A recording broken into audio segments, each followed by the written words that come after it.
Deanna here, and welcome back to our third video on this series on appetite mastery. And the goal of this series and this program, this system, is for you to really identify, for you to really figure out what it is that's driving your desire to eat more than you'd like to. And ultimately, the answer to that question is different for everyone else. We've been trying to think that the solution is the same for everyone, but really what drives us each to eat in the way we do is really unique to ourselves. So this series is really about mapping that out for yourself, trying to figure out what's driving your appetite and how to make changes in a sustainable, realistic, and healthy way that are kind of in line with your life still. So that's the goal of appetite mastery. So a reminder about what appetite means. Appetite is our desire to eat, right? What actually drives us to consume food, which may or may not be influenced by hunger. And when you're an appetite master, this means that you have expert skill or knowledge that provides you command over a matter, where you are in control of your appetite. You don't feel lost or in a place of confusion or distress around your food decision making, and you really understand what drives you to eat and how to eat in a healthy way so you can just get back to enjoying your life more. Okay, so one of the key things we've been talking about in this series, and if you want to watch the kind of original video that sets the stage for all of this, I will link it above. But one of the main things that is important to recognize in this series is that really appetite is coming from here more than anything else. Right? It is this part of our brain, the hypothalamus, that's really in the main area, the integration area, and the drive area that's determining our desire to eat. And our hypothalamus and the various parts of our brain that are involved in appetite, they're constantly receiving signals from our environment, from our digestive tract, and from other parts of the brain. And what we want to do with appetite mastery is learn to work with those signals and kind of minimize the signals that get our appetite a little overactive, and to enhance those signals that make us feel full and satisfied so we eat in a way that's appropriate for us. Okay, but today's video is really going to focus on the brain more than anything else. And in particular, we're going to be talking about the part of our brain, and don't worry, we won't get into too much neuroscience here, but we're going to be focused on kind of the parts of the brain that are involved in emotional regulation. And when you learn more about appetite, you'll know that these parts of the brain that are associated with emotion and memory formation and reward, they're really integrated. There's a lot of communication between them and our appetite centers. Makes sense.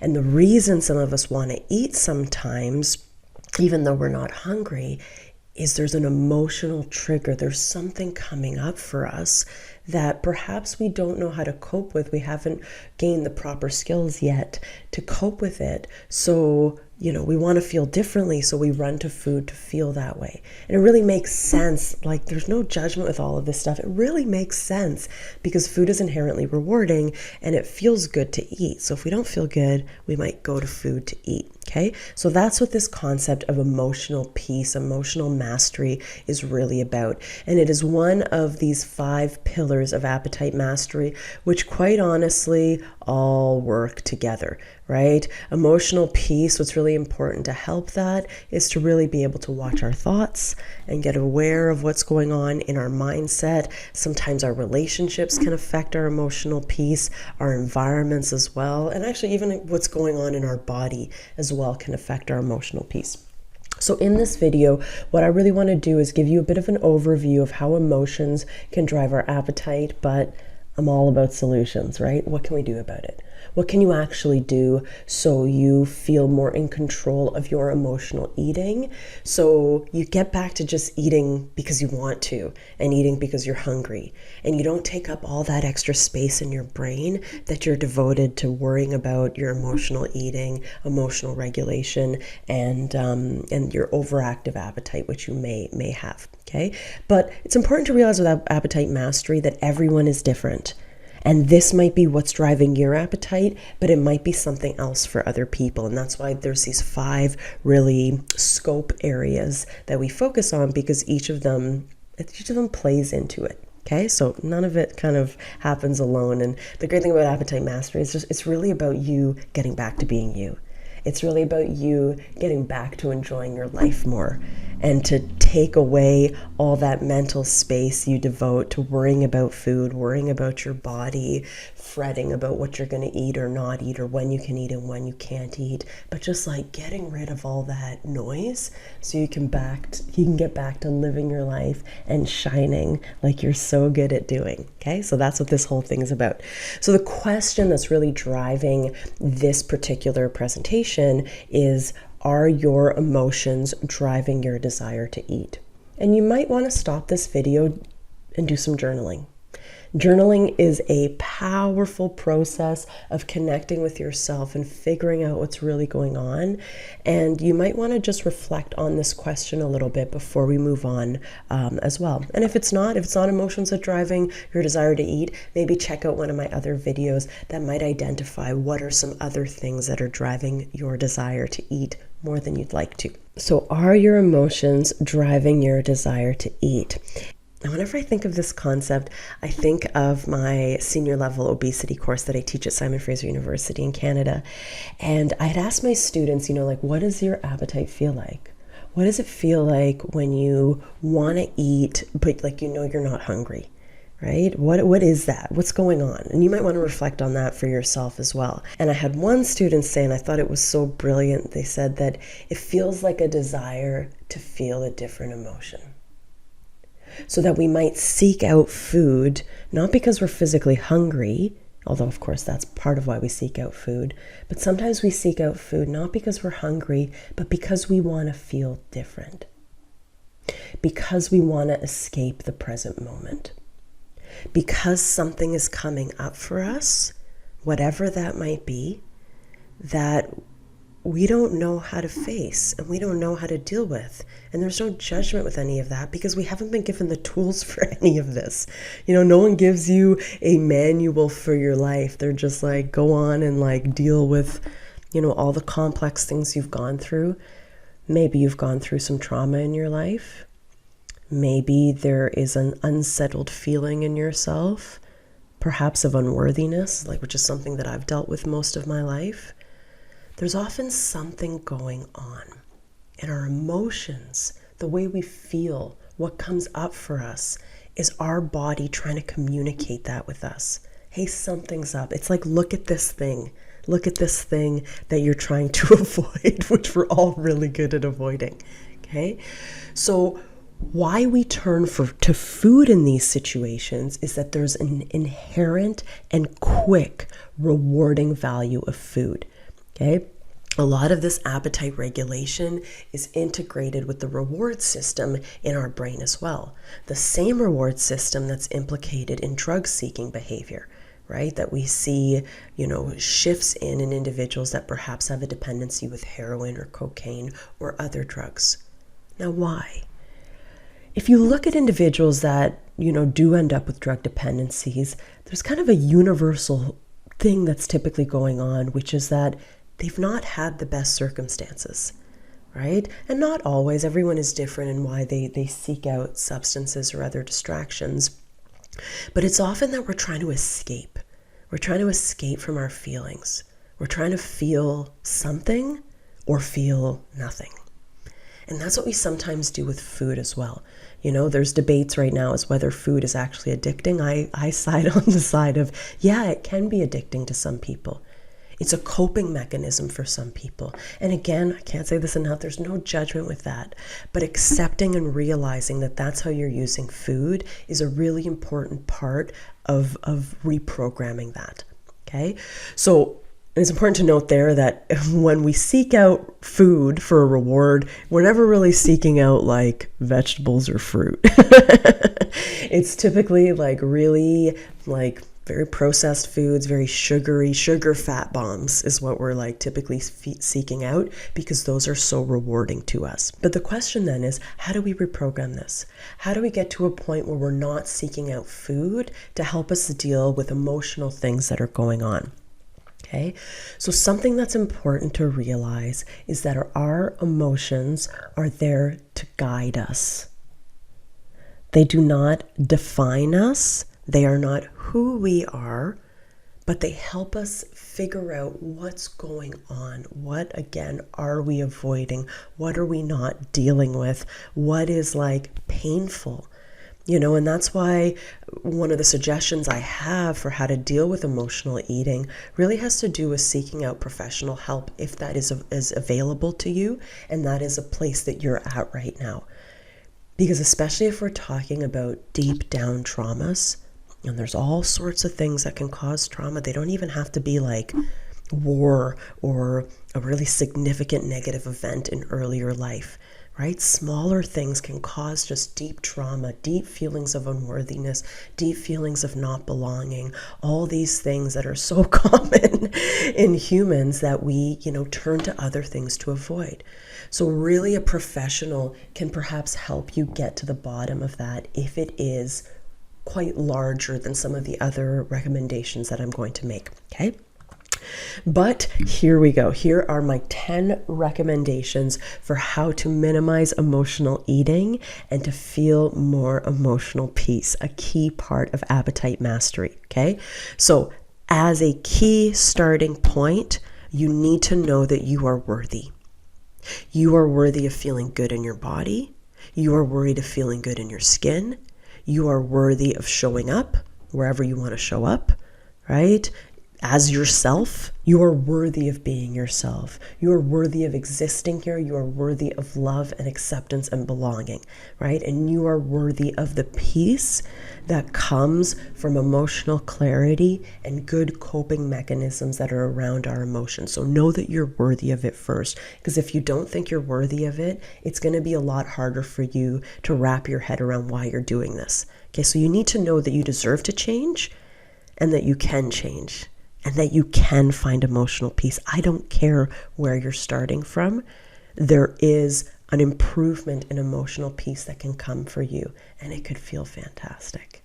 I can tell you the emotional peace that I've found in my life, which took a long time to find, feels so damn good. It's like coming home, and you deserve to come home. So know that, okay? My second recommendation, and this is quite broad, and there's a reason it's quite broad, but if we're using food to cope with emotional things that are going on, what could we use instead? And we don't want to use things like we're seeking out another distractions, but what kind of coping mechanisms help us kind of address what's going on emotionally for us, okay? So it might mean talking to a friend, right? Or talking to a stranger. It could mean journaling all your feelings. It could mean meditating. It could mean going out in nature and finding just some clarity and peace there and grounding down there, okay? But when we turn to kind of these quick fix coping mechanisms like food or drugs or gambling or sex or other things we use to cope with things going on, we're just avoiding things. Okay? Another great coping mechanism that we don't talk about enough is just freaking crying. Crying is a great way of releasing. And I should say, as I move forward with this, that you really need to be conscious of where you're at. Okay? So don't push yourself to do things that feel uncomfortable, but start where you're at and start compassionately and slowly, right? And try to get to a place where you feel confident in the decisions you're making and how you're choosing to prioritize your emotional well-being. Okay? Something else that's interesting about emotions is that they sometimes, or cravings that are often due to emotions as well, is that they can feel like a bit of a wave. There could be like a higher point to that wave and perhaps a lower point to that wave. So get to know yourself. Do you have an emotional wave? Is there kind of this peak area that you experience when you're feeling emotional? That's your trigger zone, right? That's the zone where you're most likely to seek out food. So part of this writing of this emotional wave is knowing yourself, knowing how that wave works for yourself, and trying to kind of ride it out. So when you're at the top and you're like, oh my God, I need food to help me get through this, can you wait? Right? Can you ride it out? Can you go do something that's grounding and that feels peaceful? Listening to music, going out in nature, doing something that's really calming for yourself to ride out that wave. Okay, but getting to know yourself is key. This is a hard one too, and they all kind of work together. This took me a long time myself. And if this takes you a while, again, we're all doing our own thing and we all need to come at things, in the way that works best for us. Can you learn to sit with your feelings from an observant, curious, and unattached place, where you don't see those feelings as defining you, where you don't see those feelings as saying like, oh, I'm bad, I'm terrible, I shouldn't be feeling this way, I shouldn't have these emotions.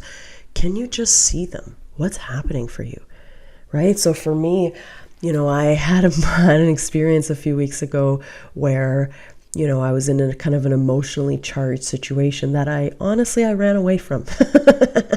I almost ran into someone that I didn't want to see, and I ran away from it because I'm human and that happens sometimes. But after I did that, I really sat and I was like, okay, my heart was pounding. I was like, my brain was scattered, right? And I'm like, what's going on for me right now? What am I feeling?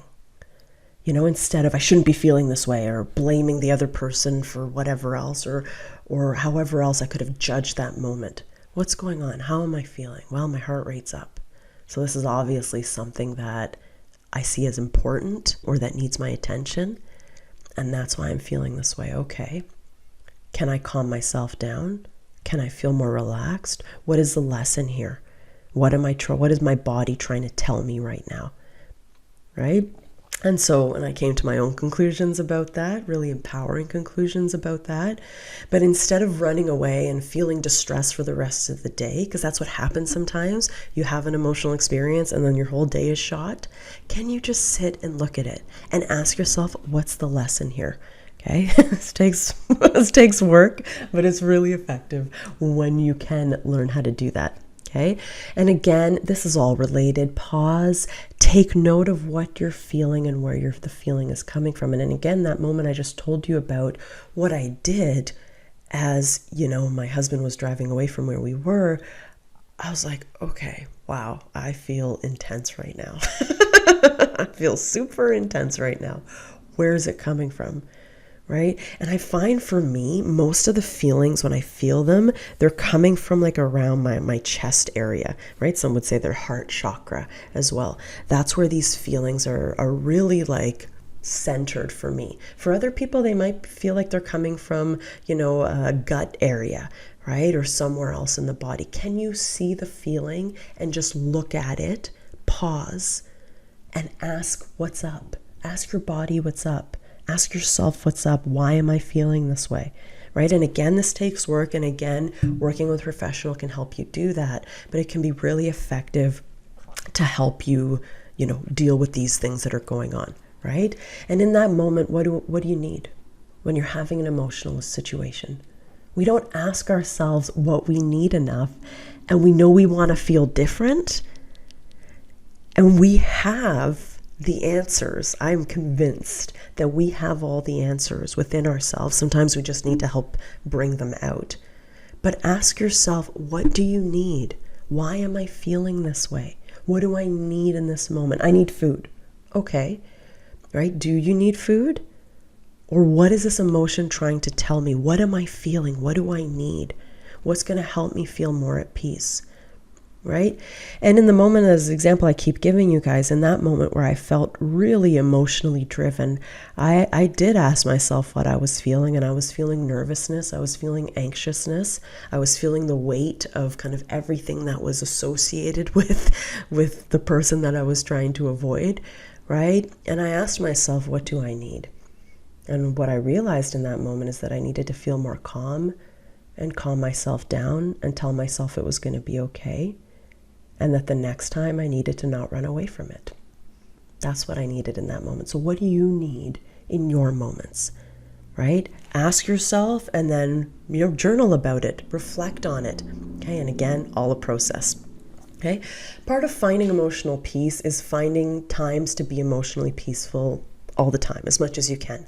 So a good strategy, and this has kind of come up before, is to find multiple peaceful moments in your day. What calms you down? What helps you feel more at peace? Is it journaling? I journal every morning. I have a gratitude list that I use every morning, right? I often pull, affirmation cards and those kind of things to help me kind of feel good in my body and set an intention for the day. I meditate sometimes. I spend time in nature, and that's my recipe. I'm not telling you that I'm better or anything, because that's what I do. But what can you do? I don't play a musical instrument. Do you? Does that make you feel good? Right? I don't have a dog. I have a cat. She usually makes me feel good, but Sparta. But does your dog, just petting your dog and spending some time with him or her, does that make you feel good?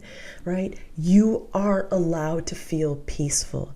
You are allowed to feel calm and well and peaceful in your heart. Okay? But no one's going to do that for you. You need to give that to yourself. And your recipe for what's going to make you feel peaceful is different than everyone else.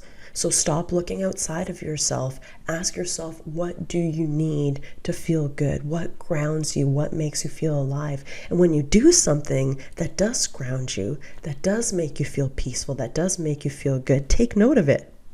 Oh my God, I feel really peaceful when I garden.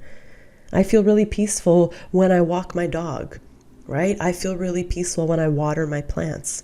Right? Make that part of your daily practice, because you deserve to feel good, okay? And also part of feeling good is speaking nicely to ourselves. One of the reasons we are emotionally unwell is that we're so freaking cruel to ourselves. We say things to ourselves that we would never say to someone else, right? But we put that negativity, that anger, that frustration, right? That bitterness, we turn it inwards. And we're so harsh on our bodies, on ourselves. What do you think that does for your emotional well-being, right? We need to get to a place where we respect ourselves. We need to get to a place where we respect ourselves and we treat ourselves like we would treat a friend. You are in a relationship with your body. You are in a relationship with yourself, right? So treat that relationship like it's of the highest meaning to you. Right? And this is hard. If you've always been someone that's spoken negatively to yourself, and I understand some people grow up with a lot of people being really negative to them as well and being really harsh to them, and I am sorry if anyone has said really mean and cruel things to you whenever they did, right? Maybe it was from your parents, maybe it was from a sibling or someone else, but I am sorry, because you did not deserve that. You did not deserve to be spoken poorly to, and you definitely don't deserve to do that to yourself. And that's where you can change it. You can't change what happens in the past, but you can start anew and take your power back. I get so passionate about this stuff. By being kinder to yourself, right? Start with one nice thing a day. Say one nice thing a day to yourself, right? Maybe every morning, right? Maybe right before you go to sleep, and see what kind of an effect that could have on you. Okay? Meditation is a really good place to get to emotional peace as well, or to help with it. One of the big main positive things that meditation can help you do is it helps calm the part of your brain that's overactive. Right? That the monkey mind, the narrative self, right? The ego, depending on what you want to call it. That, you suck, you're not good enough, That unnecessary voice, necessary, unnecessary, I don't know, right? That keeps you small, right? Meditation can help calm down that voice, make it less overactive. Plus, it helps you get in touch with your body more, right? So when I was talking about knowing where the feeling is coming from when you're having this emotional wave, meditation can help you kind of identify what's going on in your body and where the feelings are coming from. And it really just helps with grounding and that more consistent, less emotional, wavy kind of existence, okay? And then, like I said, maybe you need help from someone else. Maybe there is deep things going on that are not your fault, right? Or maybe they are part of what you help to create in your own world, right? But that doesn't mean you need to suffer from them for the rest of your life. Just because something happened to you in the past, or you did something in the past, doesn't mean you don't get to enjoy your future. Doesn't mean you have to be stuck there, right? And sometimes a professional can really help you find peace with the past and find clarity and hope in the future, right? And so, I'm not a psychologist, I'm not a psychiatrist, though I know about these things. I'm not the person that can deal with deep trauma, right? But if that is something that you need help with, you could actually reach out, and I do have some contacts that could help with that, okay? But we're all in a different stage, and if you don't need professional help, maybe some of the other suggestions are more appropriate for you. But if this goes deeper and everything I've been saying, you're like, this isn't going to help Deanna, nice try, but not for me, you might need something bigger, right? And there is absolutely no shame in seeking professional help. And it's actually one of the kindest things you could do, not just for yourself, but everyone around you. Because when you heal, you help the people around you heal as well. So, all this to say is you deserve to feel great in your body. You deserve to feel peaceful in your mind. And if overactive emotions, it is what's driving your appetite, is what's causing you to always seek out food or drugs or other thing as a distraction, then that might be the place to start in your own appetite mastery, shining your light journey. So in our next video on appetite mastery, we're actually going to take a totally different perspective, because for some people, emotions is what's driving appetite, and for other people, it's the kind of foods they're eating that's actually leading to a higher appetite. Okay, so join me in that next video. I will see you then.